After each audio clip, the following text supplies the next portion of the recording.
Good morning, students. Yesterday we have seen character count example.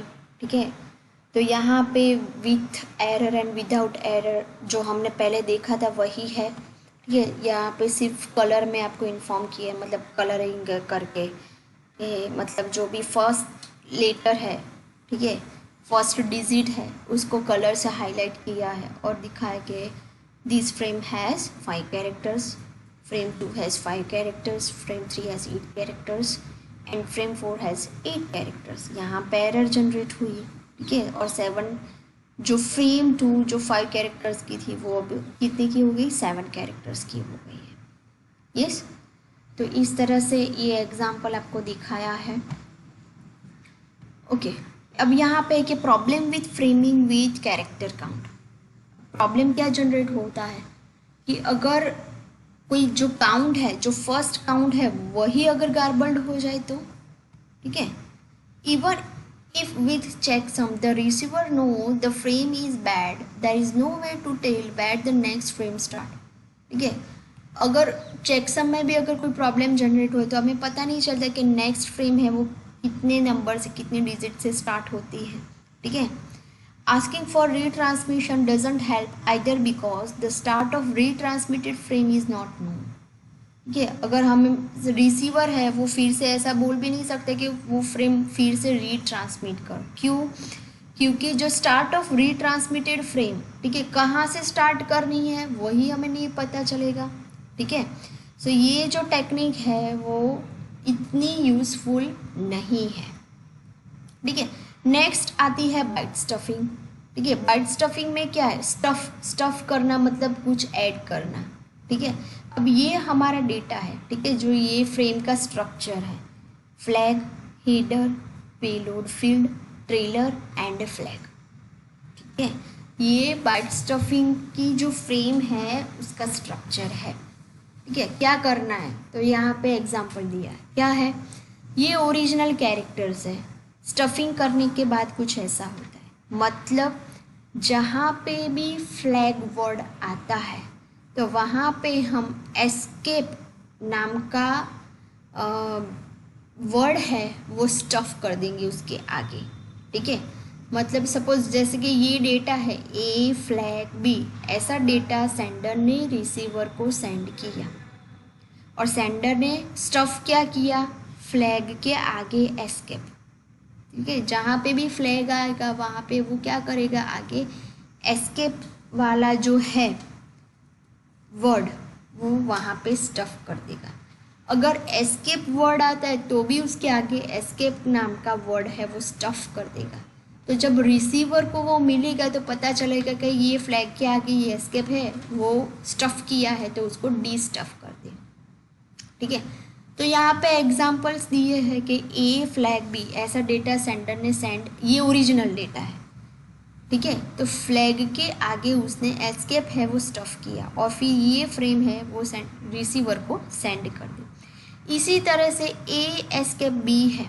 ठीक है, तो जहाँ पे एस्केप वर्ड आता है तो उसके आगे एस्केप का वर्ड है वो स्टफ करेगा. अगर एस्केप और फ्लैग दोनों साथ में है तो फ्लैग का एस्केप और एस्केप का भी एस्केप, मतलब 2 बार हम एस्केप है वो स्टफ करेंगे, एक फ्लैग के आगे और दूसरा एस्केप के आगे. मतलब ए ये एस्केप का ये स्टफ किया और ये फ्लैग का ये एस्केप स्टफ किया और फिर भी, और इस तरह से डेटा है वो सेंडर रिसीवर को सेंड करेगा. इसी तरह से यहाँ पे नेक्स्ट है कि ए एस्केप एस्केप, तो एस्केप का भी एक एस्केप रहेगा और दूसरा जो एस्केप है उसका भी एस्केप वर्ड है वो स्टफ होगा. ठीक है, तो मतलब 4 टाइम्स एस्केप है वो स्टफ हुए और सेंड हो गया. इसका ये स्टफ किया और इसका ये स्टफ किया और इस तरह से ये डेटा है वो सेंडर ने रिसीवर को सेंड किया. ठीक है,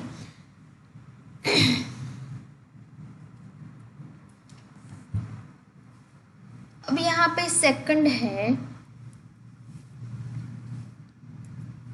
flag byte with byte stuffing. ठीक है, अगर फ्लैग बाइट से स्टफिंग करना है तो कैसे करेंगे, तो तो use reserved bit patterns to indicate the start and end of frame. ठीक है, यहाँ पे जो किया है फ्लैग स्टार्ट से और एंड से हो रहा है। ठीक है, ये ए पॉइंट था, ये था बी पॉइंट। ठीक है,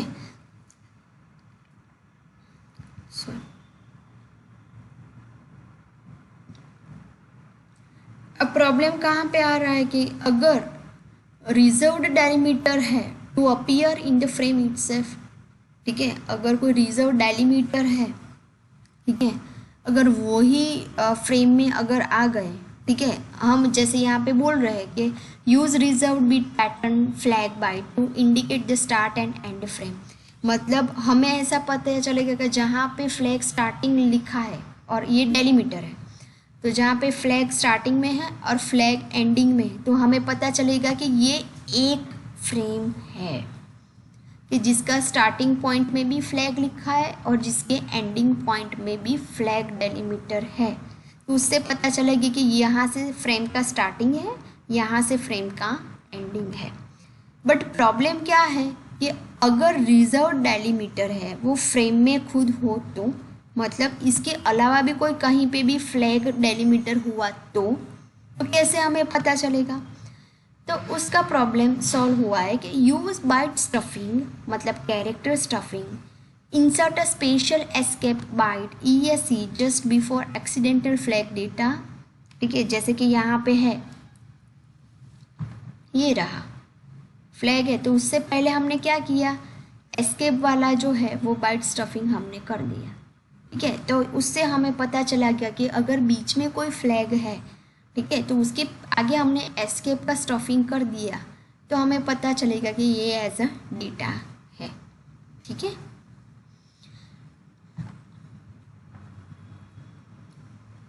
नेक्स्ट है फ्रेमिंग बिट स्टफिंग। ठीक है, बिट स्टफिंग से कैसे हम फ्रेमिंग करेंगे, तो यहाँ पे एक एग्जांपल दिया है। ठीक है, देखो यहाँ पे ए क्या है कि हमारा डेटा कुछ ऐसा है 0 1 1 0 5 टाइम्स 1 5 टाइम्स 1 5 टाइम्स 1 1 0 0 1 0। अब हमने बिट्स क्या ऐड किए, स्टफ क्या किया है, तो जहाँ पे भी कंसेक्यूटिवली वंस आते हैं, ठीक है, तो हम क्या करेंगे, उसके बीच में हमने 0 है वो ऐड कर दिया, यहाँ पे एंडिंग में भी किया। ठीक है, तो हमारी फ्रेम कैसे बन गई, यहाँ से लेके यहाँ पे जो हुआ है वही यहाँ पे लिखा है। ठीक है, 0 1 1 0। ओके, ये जो C है, तो मतलब रिसीवर को जब मिलती है वो डी स्टफ करेगा, डी स्टफ करने के बाद ये और ये कैरेक्टर है, ठीक है, वो डिजिट यहाँ से हटा देगा। तो आफ्टर डी स्टफिंग उसको ओरिजिनल जो फ्रेम थी यहाँ पे वो मिली। ठीक है, अब यहाँ पे ये क्यों हम यूज़ करेंगे, जहाँ पे भी कंटिन्यूस वंस ज़्यादा आते हैं तो वहाँ पे हम 0 ऐड कर देंगे और डी स्टफिंग करने के बाद हमें ओरिजिनल जो हमारी फ्रेम है वो मिल जाएगी। That is bit stuffing. Bit मतलब कोई एक बीट हम ऐड कर रहे हैं, बाइट में हमने पूरा वर्ड ऐड किया था, बीट में क्या करें, आइदर हम 0 ऐड करें या 1 ऐड करें। ठीक है, दैट इज़ बीट स्टफिंग। ठीक है, अभी इसमें प्रॉब्लम क्या है, तो यहाँ पे फर्स्ट है कि send a signal that doesn't confirm to any legal bit representation. ठीक है, हम जो सिग्नल सेंड कर रहे हैं वो अभी कंफर्म नहीं हो रहा है कि वो प्रॉपर बीट हमने जो सेंड किया है कि नहीं किया है। जैसे कि मैनचेस्टर एनकोडिंग एक एग्जांपल है। ठीक है, कि 1 bit is represented by high low sequence and 0 bit by low high sequence. So start and end of frame could be represented by the signal low or high। ठीक है, तो यहाँ पे हम मैनचेस्टर एनकोडिंग का यूज़ करेंगे। Start और end of the frame है तो उसको रिप्रेजेंट कैसे करेंगे, जो सिग्नल है लो या फिर हाई से। ठीक है, इसका एडवांटेज क्या है, तो यहाँ पे यहाँ पे एक्स्ट्रा बैंडविड्थ की ज़रूरत नहीं पड़ेगी। ठीक है, नेक्स्ट है एरर कंट्रोल। ठीक है, एरर कंट्रोल में क्या है, तो यहाँ पे all frames are eventually delivered to destination. यहाँ पे जो सारी फ्रेम्स है वो डेस्टिनेशन को डिलीवर्ड हो जाती है। किस तरह से? यहाँ पे 3 कंपोनेंट्स का यूज़ हुआ है, acknowledgement, timer and sequence number. तो ये तीन कंपोनेंट की वजह से यहाँ पे एरर कंट्रोल है, मतलब जो एरर है वो कंट्रोल होती है, एरर हम जनरेट होने ही नहीं देते, और एरर फ्री फ्रेम है that is send to the receiver side. तो क्या करते हैं हम? तो यहाँ पे फर्स्ट है एक्नॉलेजमेंट, ठीक है। तो मतलब एक्नॉलेजमेंट से वो यहाँ पे receiver returns the special acknowledgement frame to the sender indicating the correct receipt of frame, ठीक है। जो भी डेटा, जो भी फ्रेम मिलती है तो उसका एक्नॉलेजमेंट मैसेज है वो रिसीवर है वो सेंडर को सेंड करेगा। In some system receiver also returns negative acknowledgement for incorrectly received frame. अगर गलती से कोई अलग फ्रेम उसको मिल गई, ठीक है, जो सीक्वेंस में जो फ्रेम आती है, तो वो नेगेटिव एक्नॉलेजमेंट मैसेज सेंडर को भेजेगा। तो उससे सेंडर को पता चलता है कि ये प्रॉपरली सेंड है, वो सेंड, ये फ्रेम मुझे सेंड नहीं करनी थी। Second, timer. तो टाइमर क्या है? So what happens if acknowledgement or not negative acknowledgement becomes lost. कई बार ऐसा कि रिसीवर ने एक्नॉलेजमेंट मैसेज या नेगेटिव एक्नॉलेजमेंट मैसेज है वो सेंडर को सेंड किया, बट इन बिटवीन नेटवर्क में अगर कोई प्रॉब्लम जनरेट हुआ है, ठीक है, तो वो मैसेज है वो लॉस्ट हो गया, तो सेंडर को तो पता ही नहीं चलेगा, ठीक है। तो retransmission timers are use to resend the frames that doesn't produce acknowledgement. अगर ऐसी कोई फ्रेम है जो रिसीवर ने एक्नॉलेजमेंट मैसेज या नेगेटिव एक्नॉलेजमेंट मैसेज सेंडर को सेंड किया पर वो नेटवर्क में लॉस्ट हो गया, ठीक है, तो यहाँ पे टाइमर का मतलब क्या है? टाइमर क्या करेगा कि इतने सेकंड्स में रिसीवर की तरफ से रिस्पॉन्स आना चाहिए। अगर नहीं आता है तो सेंडर फिर से वही फ्रेम रिसीवर को रीट्रांसमिट करेगा, फिर से ट्रांसमिट करेगा।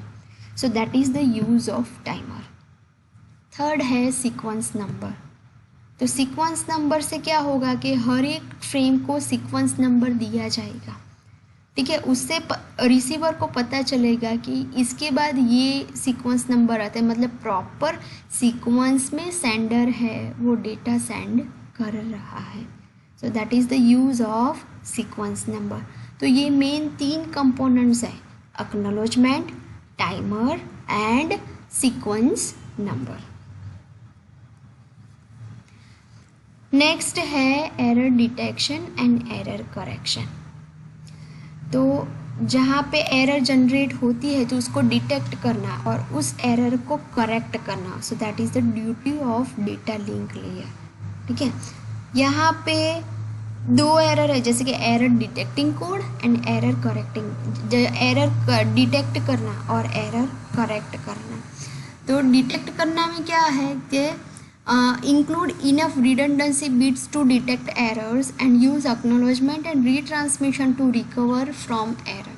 डिटेक्ट होती है, ठीक है, तो उसके लिए हम रीट्रांसमिशन और एक्नॉलेजमेंट कंसेप्ट का यूज़ करेंगे। जैसे कि हमारी फ्रेम है वो 5 बिट्स की है तो कौन से बिट में एरर जनरेट हुई है, ठीक है, तो उसके लिए हम एरर डिटेक्टिंग टेक्निक का यूज़ करेंगे, ठीक है, और वो फ्रेम फिर से रीट्रांसमिट करेंगे। सेकंड है एरर करेक्टिंग कोड। डिटेक्ट की है तो उसको करेक्ट भी करना पड़ेगा, तो उसकी भी टेक्निक्स है, तो उसके थ्रू हम उस एरर को करेक्ट करेंगे। सिंपल यहाँ पे आपको ये रिडंडेंसी मतलब यहाँ पे एक मैसेज फॉर्मेट दिया है, ठीक है, रिडंडेंसी कोड का, कि यहाँ पे ये आपका फ्रेम्स है, मैसेज, ठीक है, फ्रेम्स बोलो, मैसेज बोलो, डेटा बोलो, ठीक है, दैट इज़ एम बीट्स, ठीक है। यहाँ पे ये रिडंडेंसी बीट्स है, ठीक है, तो ये रिडंडेंसी बीट्स है वो हम यहाँ पे ऐड कर दें, और कोड वर्ड है, ठीक है, तो कोड वर्ड दोनों को मिला के हमें कोड वर्ड मिलता है। अब ये टेक्निक्स है डिटेक्शन एंड करेक्शन की। तो यहाँ पे फर्स्ट टाइप्स ऑफ एरर, तो सिंगल बीट एरर है, ये बर्स्ट एरर। बर्स्ट मतलब एक सिंगल बीट से ज़्यादा, मतलब एक से ज़्यादा बीट में एरर है तो उसको बोलेंगे बर्स्ट एरर, और सिर्फ एक ही बीट में एरर है तो उसको बोलेंगे सिंगल बीट एरर। ठीक है, तो जैसे कि यहाँ पे रिसीव्ड है और ये सेंड है, तो यहाँ पे ये सेंड की, ये सेंडर ने ये फ्रेम रिसीवर को सेंड की। ठीक है, डेटा कुछ ऐसा था 4 टाइम्स 0 0 0 1 0, बट जब रिसीवर को ये फ्रेम मिलती है तो यहाँ पे ये 0 है वो बन गया 1, बाकी सारे सेम है कैरेक्टर्स। ठीक है, सारे डिजिट सेम है। ठीक है, तो यहाँ पे जो ये एक कैरेक्टर चेंज हो गया, so that is single bit error. दूसरा है बर्स्ट एरर, तो ज़्यादा बीट्स में एरर है। ठीक है, जैसे कि यहाँ पे 0 0 और ये 0, उसके बदले यहाँ पे हो गए 1 1 एंड 1, बाकी सारे जो कैरेक्टर्स है वो सेम है। ठीक है, तो यहाँ पे the length of burst error that is 5 bits. ठीक है, तो इसका पूरा मीनिंग चेंज हो जाता है। ठीक है, तो इसीलिए बोला है कि यहाँ से यहाँ तक है, मतलब ये पूरा चेंज हो गया। ठीक है, तो दैट इज़ बर्स्ट एरर। अब एरर को हमने बताया कि भी सिंगल बीट एरर है, बर्स्ट एरर है। ठीक है, तो डिटेक्ट कैसे करेंगे, तो यहाँ पे सिंपल उसका डायग्राम के थ्रू दिखा है कि error detection use is the concept of redundancy. Redundancy का यूज़ कर, रिडंडेंसी मतलब जो एक्स्ट्रा बीट्स है उस एक्स्ट्रा बीट्स को हम क्या करेंगे, डिटेक्ट करके रिमूव कर देंगे। ठीक है, तो यहाँ पे डेटाग्राम मतलब हमारा मैसेज, डेटा जो है वो। ठीक है, वो हमने, ये हेडर है, तो ये डेटाग्राम और हेडर है वो सेंड हुआ यहाँ पे। डेटा बीट्स है यहाँ पे। ठीक है, अब यहाँ से ये डेटा है। ठीक है, ये EDC technique detection, error detection code EDC। ठीक है, तो यहाँ से डेटा है वो हमारा गया रिसीवर के साइड। ठीक है, तो यहाँ पे ये हमने ओरिजिनल डेटा सेंड किया, दिखा रहा है कैसे एरर डिटेक्ट होती है। ठीक है, यहाँ पे डी का मतलब जो डेटा है उसका कॉम्प्लीमेंट किया, इसका भी कॉम्प्लीमेंट किया।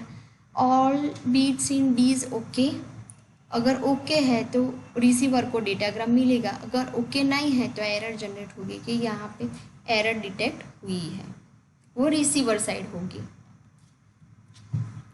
अब क्या करना है, तो यहाँ पे 3 एरर डिटेक्शन टेक्निक्स हैं।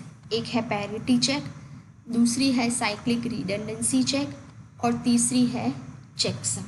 ठीक है, ये 3 एरर डिटेक्शन टेक्निक्स हैं। ठीक है, पैरिटी चेक, इसको बोलेंगे CRC, और इसको बोलेंगे चेकसम। पैरिटी चेक में 2 मेथड है, कौन सी है, तो vertical redundancy check and longitude redundancy check. ठीक है, तो यहाँ पे उसको शॉर्ट फॉर्म है LRC एंड VRC। अब ये रिडंडेंसी क्या है, तो जो बिट्स एक्स्ट्रा जो ऐड हुए हैं, ठीक है, उसको हम रिमूव कर देंगे। ठीक है, अब यहाँ पे 2 टाइप की पैरिटी आती है, एक ऑड पैरिटी एंड एक है इवन पैरिटी।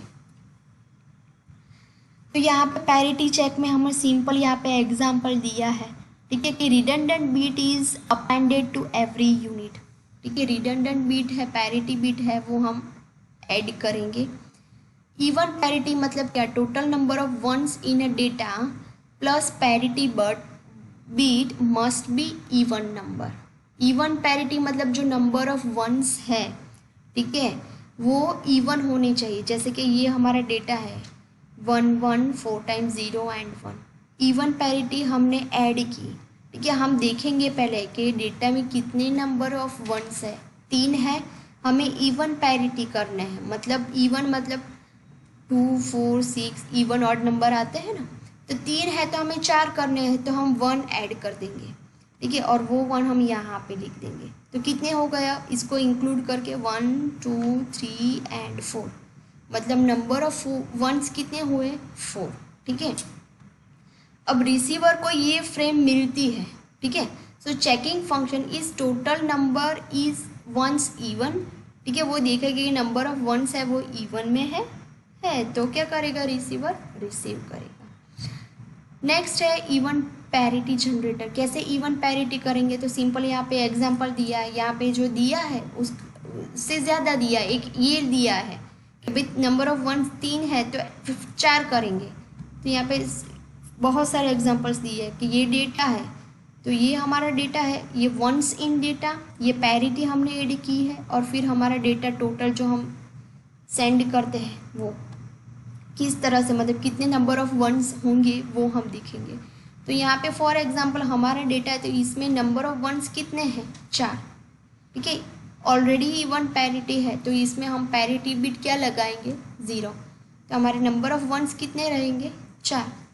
यहाँ पे नंबर ऑफ वंस कितने हैं, 5, तो ऑड है तो इवन में कन्वर्ट करना है, तो 5 है, पैरिटी 1 लगाएंगे तो 6 हो गए। यहाँ पे 0 है तो ऐड 1 कुछ भी नहीं करना है, 1 करेंगे तो ऊपर से ऑड पैरिटी आ जाएंगी, तो यहाँ पे कुछ भी नहीं करना है। यहाँ पे नंबर ऑफ वंस 3 है तो ऐड 1 करेंगे तो कितने होंगे नंबर ऑफ वंस, 4। यहाँ पे कितने हैं नंबर ऑफ वंस, 7 है, तो हम 1 पैरिटी ऐड करेंगे तो हमारे नंबर ऑफ वंस कितने हो जाएंगे, 1। पैरिटी कहाँ पे ऐड होगी, सबके आगे, जहाँ पे नेसेसरी है वहाँ पे, ठीक है। तो इस तरह से इवन पैरिटी जनरेट होती है, ठीक है। ये रिसीवर नोड है, ये सेंडर नोड है। सिंपल एग्जांपल दिया है कि ये डेटा है वो हमने सेंड किया, पैरिटी चेक होगी, नंबर ऑफ वंस कितने हैं, 3 हैं, तो 1 हम ऐड करेंगे और वो मिलेगा। यहाँ पे बीट्स काउंट करेंगे, बीट्स अगर यहाँ पे इवन है तो रिसीवर को मिलेगा, ऑड है तो नहीं मिलेगा, ठीक है।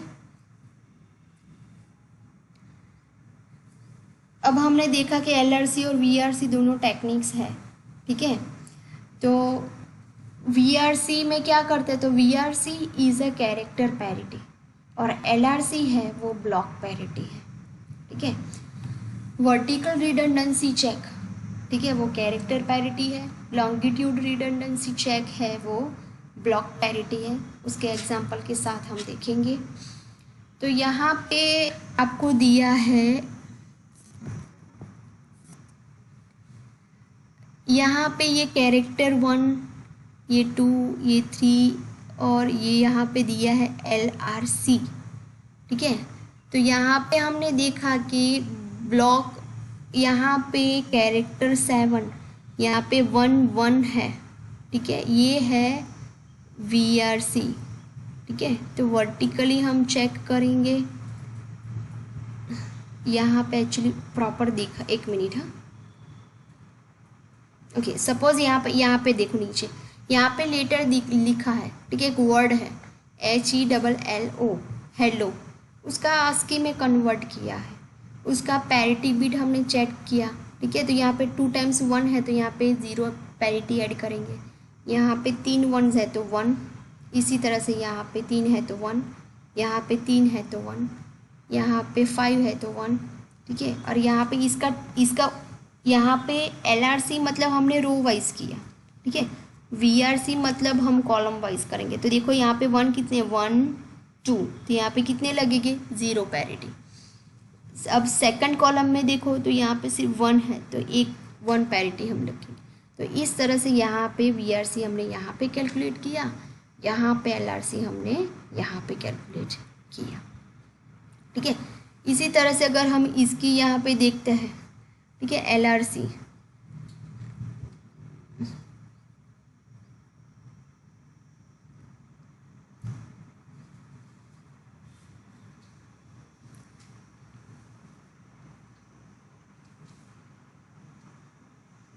ये रही VRC बिट 8, यहाँ पे 1 1 है,